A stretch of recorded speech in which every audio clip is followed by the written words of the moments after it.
एक शख्स जिसको जेल में बंद करके रखा गया है, उसकी बेगम को भी जेल में बंद कर दिया गया है। उसके पास किसी किस्म के मिलने यानी उसकी वकीलों को भी उससे मिलने की इजाज़त नहीं दी जा रही। मुतअद्दिद केसों में उस बंदे को गिरफ्तार किया गया है।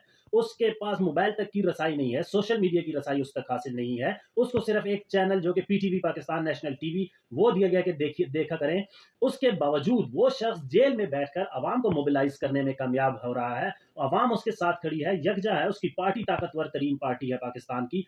तो वो शख्स जेल में बैठकर पूरे निज़ाम को चला सकता है। उस शख्स ने तमाम करप्ट माफिया जो भी उसका बयानिया है वो उसने बिल्ड करके रखा हुआ है। तो फिर तो आपको मानना पड़ेगा कि इमरान खान इस वक्त सबसे मुनीब, ताकतवर तरीन। सेम क्वेश्चन, फॉरवर्ड ब्लॉक बनता नजर आ रहा है सर?